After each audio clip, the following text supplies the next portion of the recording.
Mr. Balam Balam, and the advisor to the President of the Republic in charge of General Directorate of Communication, Mr. Kamal Sidi Said. The President of the Republic, Abdelmadjid Tebboune, has received the Tunisian Minister of Foreign Affairs, Migration and Tunisians Abroad, Mohamed Ali Al-Nafti, who is on a working visit to Algeria. On the occasion, Mr. Mohamed Ali Al-Nafti conveyed to Algerian President the greetings of the Tunisian President of the Republic, Kais Saied, while reaffirming the firm desire to continue consultations on bilateral, regional and international issues.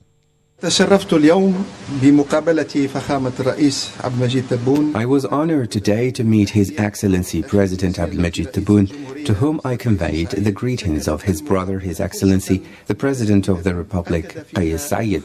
The meeting was a renewed opportunity for President Abdelmadjid Tebboune to express his esteem, respect and brotherliness toward His Excellency, the President of the Tunisian Republic, Kais Saied, and to express Algeria's sincere commitment to boosting Algeria-Tunisia relations at different levels and in different sectors. The meeting was also an opportunity to shed light on the importance of mapping out a successful and ambitious action plan with the aim of strengthening bilateral cooperation in the different sectors of priority in both countries, which contributes to achieving our common interests and leads to more development, prosperity, security and solidarity between our brotherly peoples. For his part, President Tebboune expressed his esteem and respect for President Kais Saied, reaffirming Algeria's determination to further strengthen bilateral relations at all levels. The Tunisian Foreign Minister also displayed to President Tebboune the roadmap of his working session with the Minister of Foreign Affairs, Ahmed Attaf, ahead of the meeting. I displayed to His Excellency the President the roadmap of the meeting that will bring me together with my brother Ahmed Attaf, Minister of State, Minister of Foreign Affairs, the Algerian community abroad and African affairs. It is a roadmap that I hope will contribute to boosting this bilateral cooperation to the level of a successful strategic partnership at all levels by the good preparation for the upcoming bilateral events. The meeting with His Excellency the President was also an opportunity to tackle the Arab and African issues of common concern, which reflects the consultation and coordination between the leadership of the two countries to strengthen their contribution to peace, security and development in our region and the entire world. Mr. Al-Nafti then met with his Algerian counterpart Ahmed Attaf, with whom he went over the state of bilateral cooperation in line with the will of Presidents Abdelmadjid Tebboune and Kais Saied to strengthen the ties of brotherliness and solidarity between the two countries. And now both the Islamic Cooperation Organization and the Pan-African Parliament have firmly condemned the resolution adopted by the European Parliament concerning Algeria, describing the move as unacceptable and a blatant interference in the country's domestic affairs. The Pan-African Parliament condemned the EU Parliament's resolution as an unjustified interference in the domestic affairs of the Algerian sovereign state and as a violation of the international charters. It stated that the Algerian state, like other African states, is an independent country that enjoys full sovereignty and is endowed with the institutions, laws and the legal system that must be respected by all, as Algeria does regarding the other states, be they in Europe or elsewhere. You still listen to Algeria International, and the Assembly's Union of the Islamic Organizations member states, for its part, urged the European Parliament to stop taking such actions that deal a blow to the sovereignty of the states and run counter the Parliament's role in promoting dialogue and cooperation among the peoples. The resolution adopted by the European Union requesting the unconditional release of an Algerian citizen who is facing charges related to serious statements considered harmful to Algeria's integrity was also strongly denounced by several national organizations and political parties. They described the move as shameful interference in Algeria's domestic affairs and as an attempt to the independence of its justice. The Summit of African Heads of State has opened in Dar es Salaam, Tanzania, with the participation of the Minister of State in charge of Energy, Mines and Renewable Energies, Mr. Mohammed Arqab, representing the President of the Republic, Abdelmajid Tebboune. And Jamal Salmani has the details. The summit, which is being held at the initiative of the African Development Bank Group and the World Bank Group in collaboration with the African Union, was preceded on Monday by ministerial sessions and workshops. Speaking at a ministerial session on the theme of policies and reforms to transform the energy sector in the African continent, Mr. Arqab reaffirmed Algiers' commitment to strengthening the African and international integration in the field of energy, hailing the Mission 300 initiative, which aims at connecting 300 million Africans to electricity by 2030. At the event, which was attended by energy and finance ministers from a number of African countries as well as regional and international institutions, Mr. Arqab stressed the importance of the electricity interconnection between Algeria and African countries, with plans to extend regional cooperation and increase electricity exchanges in order to support socio-economic development. Mr. Arqab also recalled that Algeria was working to implement projects aimed at interconnecting its electricity network directly with Europe via the Mediterranean Sea, which will make it possible to export electricity to Europe and further diversify the energy sources of European countries.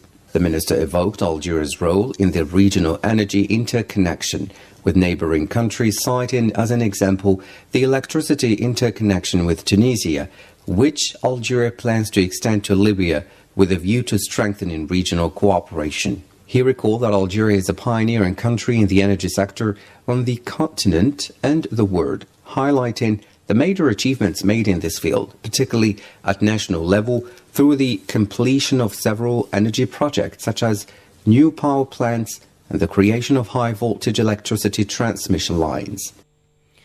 And still in Dar es Salaam, the Algerian Energy Minister met the Tanzanian Deputy Prime Minister in charge of energy, Dr. Biteko, with whom he discussed opportunities for cooperation and investment in the field of hydrocarbons, petroleum products and their storage, and the management of the hydrocarbon sector in Tanzania, as well as in the field of fertilizers, particularly urea. For his part, the Tanzanian minister expressed his country's major interest in developing and strengthening cooperation relations with Algeria, in particular through the participation of the Sonatrach and Sonalgas groups in the development of Tanzania's energy sector, and by promoting a mutually beneficial partnership in the oil, gas and electricity industries, as well as through the use of Algerian equipment in this field. And the Secretary of State to the Minister of Foreign Affairs in charge of African Affairs, Bakhta Salma Mansouri, has received in Algiers the Special Envoy for the Sahel region of the Norwegian Ministry of Foreign Affairs during the meeting, which focused on ways of strengthening joint cooperation to support efforts for stability and development in the Sahel region. The two parties discussed security challenges, climate change, humanitarian issues facing the region, as well as sustainable development. The importance of strengthening international coordination to support the Sahel countries in the face of these multidimensional challenges was also at the heart of the meeting.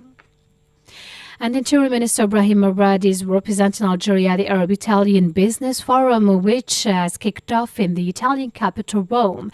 The visit by Mr. Murad, accompanied by the Director General of the National Security, Ali Badawi, is at the invitation of the Italian Interior Minister Matteo Piantedosi.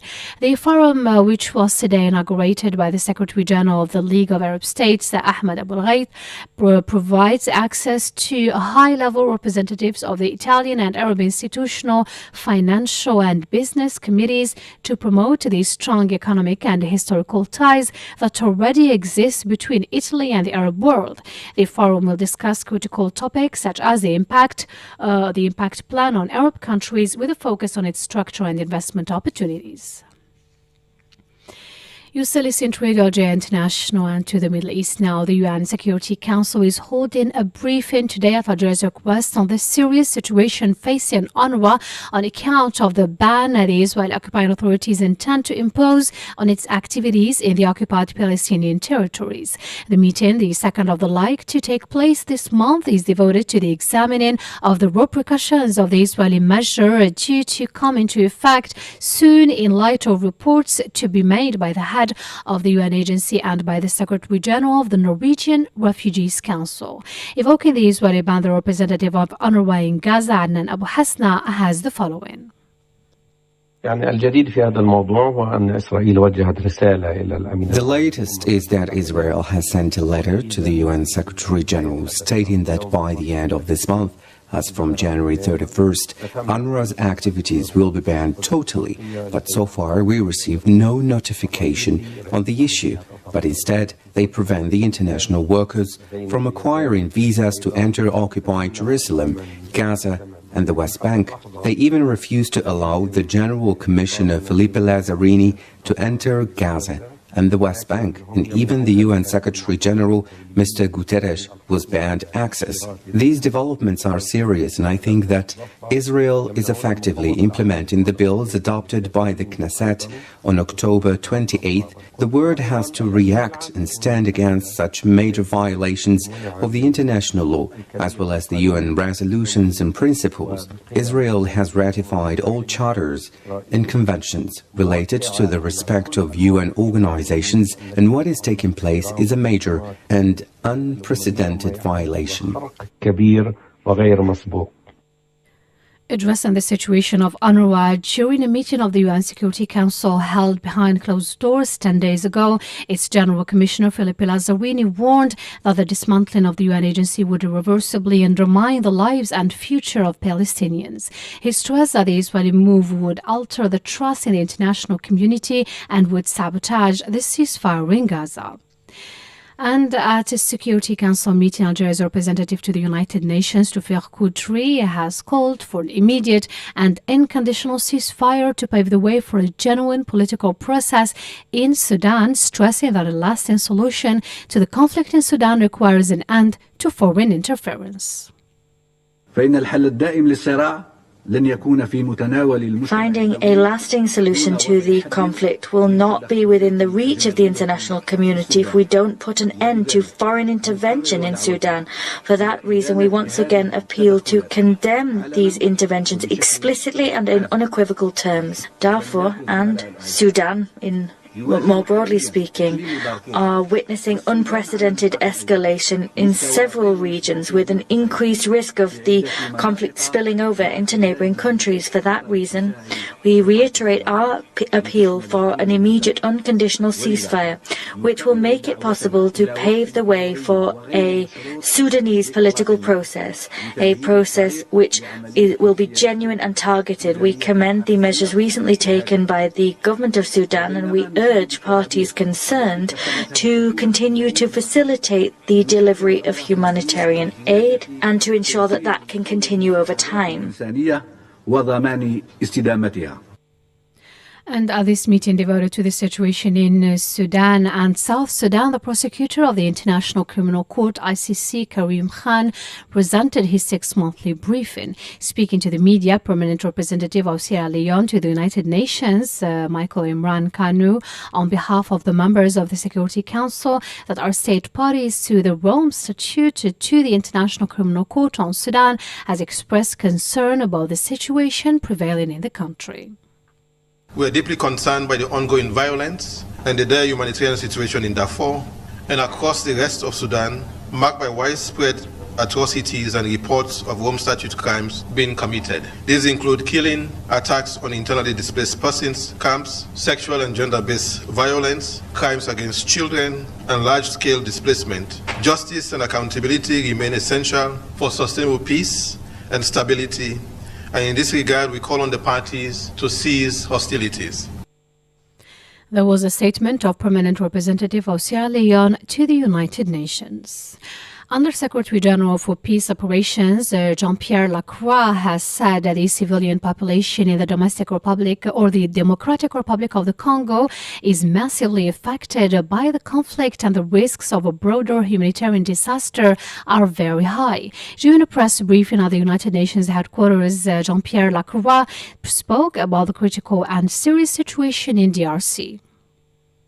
The situation on the ground obviously remains volatile and dangerous. It's clear, and you know this probably, that there has been significant advances in favor of M23 and around these defense forces, and that it's to a large extent, I mean, it's a shift in the balance of forces. However, there continue to be fighting and clashes involving FRDC element as well as armed groups that are supporting the FRDC, the so-called Wazalem. Now, I will also recall that the M23 expansion in North Kivu and South Kivu, including the recent seizure of Minova and then Sake, and now, the advance into Goma, all of this has a devastating toll on the civilian population. He added that the UN mission started evacuating staff from Goma by air and road, Lacroix noting that the safety and security of the UN personnel is and must be paramount.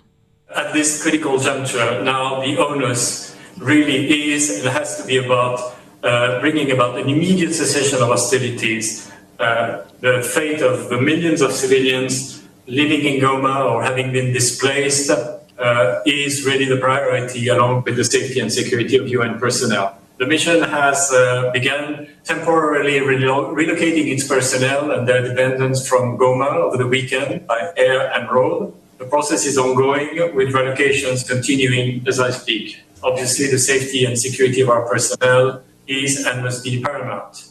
But parallel to that, of course, our colleagues from MONUSCO continue to deliver on their obligation to protect civilians to the best of their ability, and that includes disarmed combatants in conformity with international humanitarian law. And there are significant numbers of civilian and also disarmed combatants that are currently in various MONUSCO premises.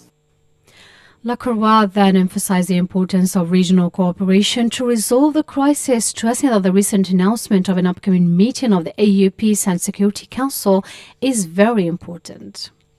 The Security Council has noted the appreciation at the release of the Secretary General's report on peace building and sustaining peace, and has taken notes of the inputs for the 2025 review of the UN peacebuilding architecture by the Peacebuilding Commission, while acknowledging its submission of a letter dated November 21st, 2024 by the group of independent eminent persons and the inputs from thematic and regional consultations. Jamal Salmani.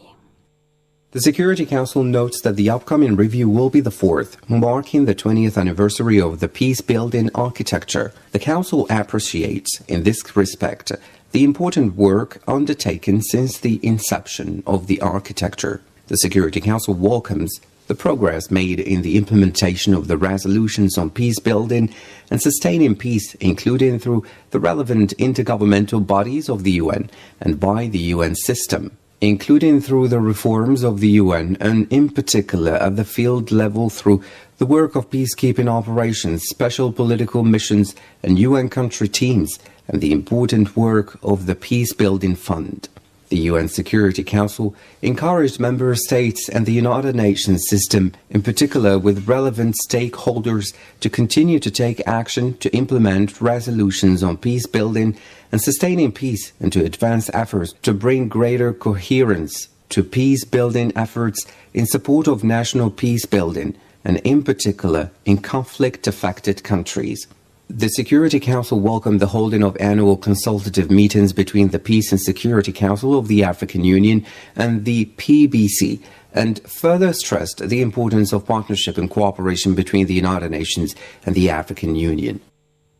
You're still listening to Radio Algeria International. That's it for our news bulletin. Let's listen now to the Health Magazine, compiled and presented by Mohammed Khatel.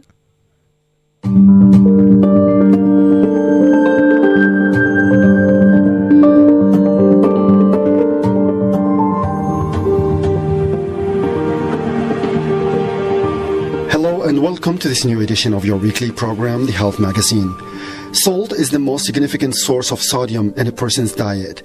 Also known as sodium chloride, salt comprises 40% sodium and 60% chloride. Today, the terms salt and sodium are often used interchangeably.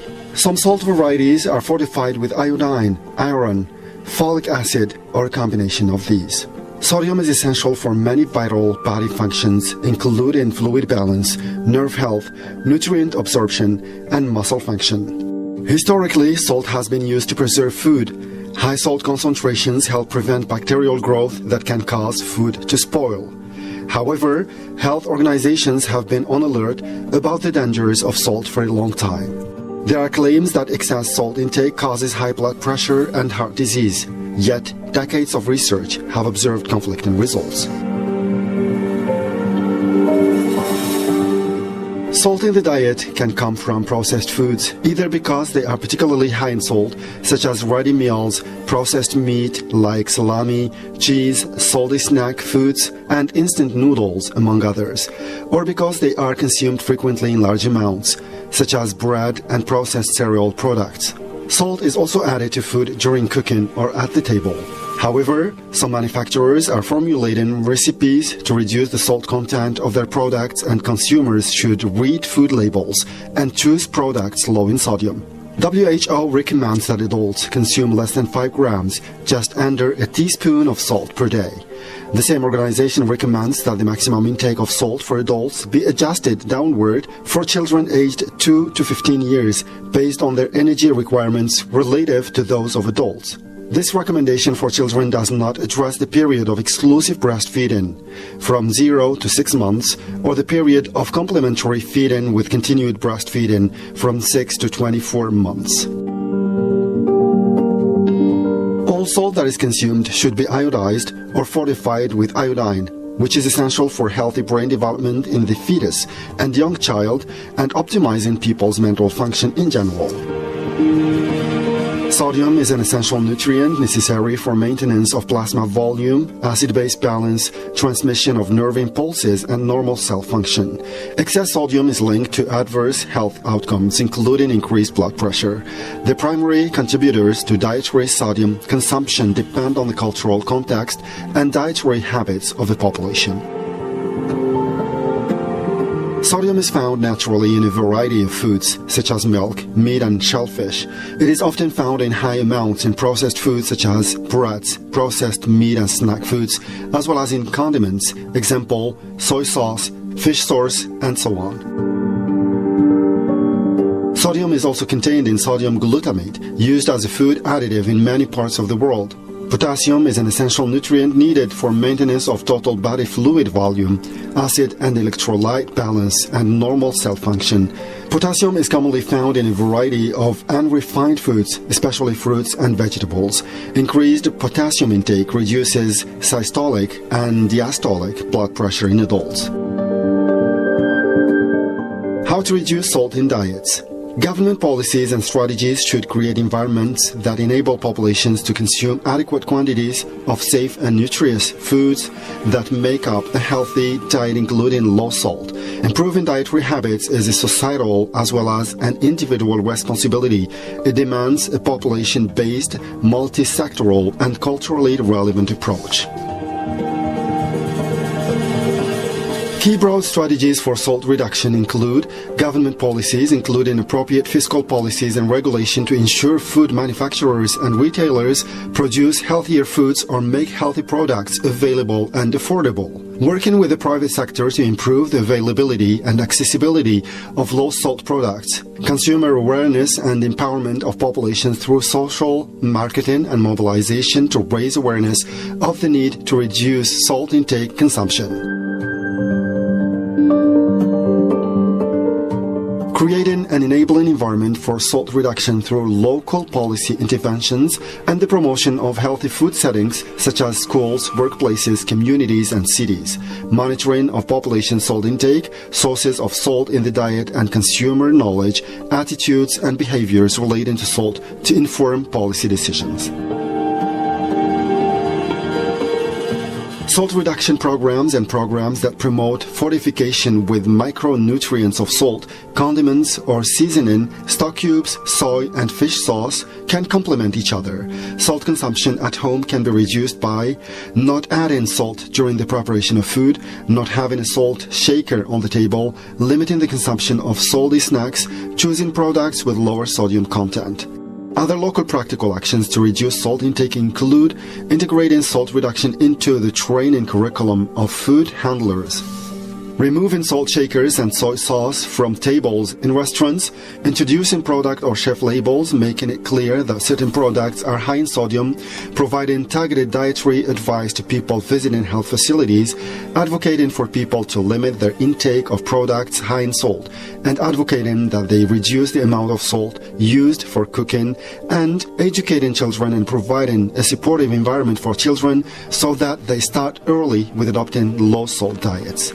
Actions by the food industry should include incrementally reducing salt in products over time so that consumers adapt to the taste and don't switch to alternative products. Promoting the benefits of eating reduced salt foods through consumer awareness activities in food outlets. Reducing salt in foods and meals served at restaurants and catering outlets, and labeling sodium content of foods and meals. Misperceptions about salt reduction.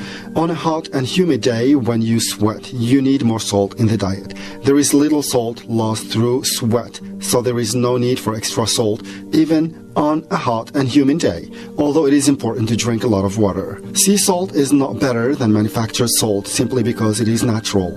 Regardless of the source of salt, it is the sodium in salt that causes bad health outcomes.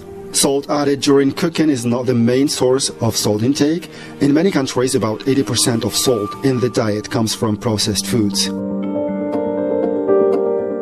Food does not need salt to have appealing flavor.